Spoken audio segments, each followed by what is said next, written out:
Assalamualaikum warahmatullahi wabarakatuh. Waalaikumsalam warahmatullahi. Perkenalkan, nama saya Besa Siti Hanun sebagai host podcast kali ini.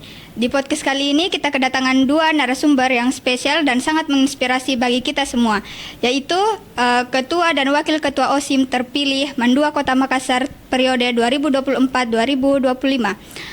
Oke, baik, langsung saja mari kita berkenalan dengan dua bintang tamu kita pada hari ini, yaitu Ketua OSIM dan Wakil Ketua OSIM terpilih.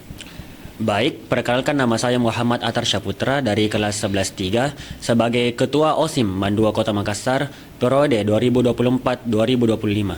Dan rekan saya, Perkenalkan, saya Afira Husul Hatimasam dari kelas 11-7 sebagai Wakil Ketua OSIM periode 2024-2025. Oke, baik, langsung saja mungkin kita berbincang-bincang kepada Atar dan Afira. Mungkin yang pertama bisa mulai dari Atar, terus Afira menjelaskan tentang kesehariannya, yaitu mungkin hobi atau kesibukannya akhir-akhir ini. oke, untuk menjawab pertanyaan tersebut, kesibukan saya akhir-akhir ini ialah tentunya tentang Pilketos yang sedang terjadi kemarin. Selain itu, kesibukan saya selain itu ialah saya juga tergabung sebagai Wakil Ketua Ekstrakurikuler Voli Mandua Kota Makassar. Dan selain itu, saya juga mempunyai klub yaitu e-sport Mandua Kota Makassar. Mungkin cuma itu kesibukan saya akhir-akhir ini. Dan untuk kesibukan saya, selain saya aktif di organisasi OSIM, apalagi di akhir-akhir ini, selama masa Pilketos, saya juga memiliki waktu luang yang saya tuangkan dengan mengikuti ekstrakurikuler voli. Di voli tersendiri, saya juga menjabat sebagai bendahara. Kemudian untuk kesibukan lainnya mungkin cuman di pelajaran akademik di sekolah. Mungkin itu saja kesibukan saya. Oke, baik. Mungkin bisa dipaparkan dulu visi misinya. Oke, visi kami sebagai calon ketua OSIM Mandua Kota Makassar ialah visi kami untuk menjadikan OSIM Mandua Kota Makassar sebagai organisasi yang menginspirasi dan menjadi wadah untuk mengembangkan potensi siswa dalam mengikuti perkembangan zaman sebagai generasi muslim yang berprestasi, berakhlak mulia dan disiplin. Untuk mewujudkan visi tersebut, kami juga mempunyai misi yang tak kalah penting, yaitu Misi kami adalah yang pertama, menjalankan dan mengutamakan segala aktivitas dengan berlandaskan keimanan dan ketakwaan kepada Tuhan Yang Maha Esa. Dua, mengoptimalkan peran serta OSIM sebagai perpanjang tangan madrasah dan menjadi teladan siswa. Tiga, bekerja sama dengan ekstrakurikuler atau organisasi dalam perencanaan dan pelaksanaan program kerja guna meningkatkan rasa persatuan dalam peningkatan kreativitas siswa. Empat, merangkul serta memberi peluang melalui program kerja yang tepat guna meningkatkan potensi dan bakat minat siswa. Sekian visi misi kami. Oke, baik, terima kasih. Nah, ini untuk Pilketosnya kan itu banyak sekali tahap-tahapnya, mulai dari pendaftaran, pemaparan visi misi, tes, pemilihan hingga akhirnya terpilih. Bisa diceritakan dulu bagaimana prosesnya kalian selama Pilketos itu?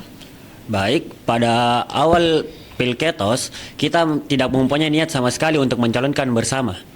Tapi pada suatu hari ketika kita sedang latihan ekskul voli, kita membahas tentang Pilketos tersebut dan ternyata kita mempunyai tujuan yang sama. Oleh sebab itu, kami langsung mempunyai niat untuk mencalonkan sebagai calon ketua OSIM dan wakil ketua OSIM. Dan pada malam itu karena waktu pengumpulan berkas hampir bertutup, jadi kami segera mungkin untuk membuat berkas-berkas yang diinginkan. Dan justru tentunya membuat berkas tersebut mempunyai juga beberapa kendala, seperti ketika kita ingin meminta tanda tangan dari wakil kesiswaan, kita harus menunggu waktu yang cukup lama karena kita harus menunggu kegiatan dari wakamat kesiswaan untuk selesai. Pada saat tes, alhamdulillah tesnya berjalan dengan lancar, tidak ada kendala sama sekali. Waktu debat juga demikian. Mungkin pas pengumuman suara itu mungkin adegan yang paling ditunggu-tunggu karena kita belum mengetahui hasilnya. Tetapi ketika hasil tersebut diumumkan, kita sudah merasa sangat lega atas hasil yang diperoleh. Oh, berarti kalian berdua ini tiba-tiba. Ya, betul.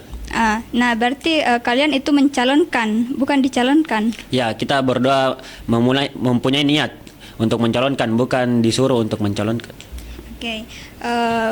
Mungkin dari kalian sudah terpikirkan belum apa program kerja yang akan kalian laksanakan? Baik, untuk program kerja sendiri, sebenarnya itu sudah diadakan rapat sebelumnya, sebelum masa kepengurusan yang sebelumnya itu habis. Angkatan kami itu sudah disuruh untuk melakukan rapat dalam menentukan program kerja. Untuk sekarang, ya kami sudah memiliki beberapa program kerja. Bisa disebutkan? Mungkin program kerja yang bisa kami sebutkan itu adalah yang pertama, salah satu program kerja besar yang akan kami teruskan di kepengurusan kami yaitu Desingiri atau debat siswa-siswi Angin Mamiri se-Sulawesi Selatan.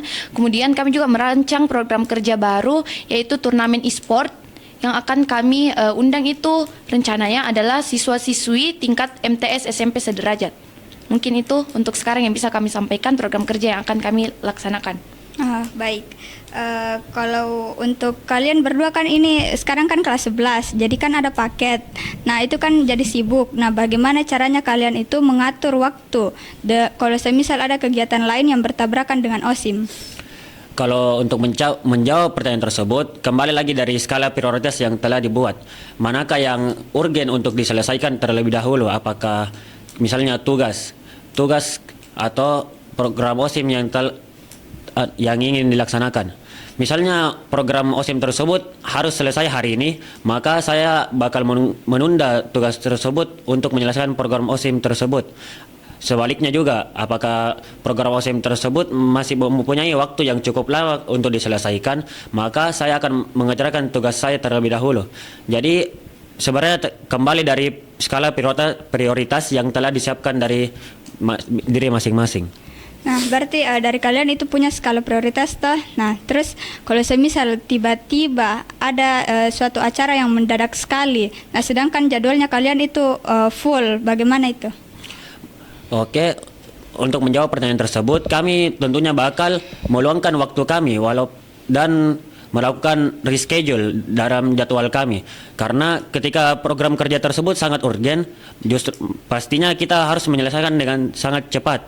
Jadi kita harus meluangkan waktu dari jadwal kami untuk menyelesaikan program tersebut. Oke, baik. Tadi kan kalian mengatakan bahwa kalian itu mencalonkan ya. Nah, apa yang membuat kalian merasa cocok mencalonkan sebagai ketua dan wakil ketua OSIM MAN 2 Kota Makassar? Oke, jadi yang membuat kami merasa cocok sehingga kami memutuskan untuk mencalonkan karena seperti yang dijelaskan tadi, sebenarnya kami tidak ada niat untuk mencalonkan awalnya. Tapi ketika kami di suatu tempat yang sama membahas soal Pilketos ini, ternyata sharing-sharing kami ini membuahkan hasil bahwa tujuan kami ini mempunyai tujuan yang sama.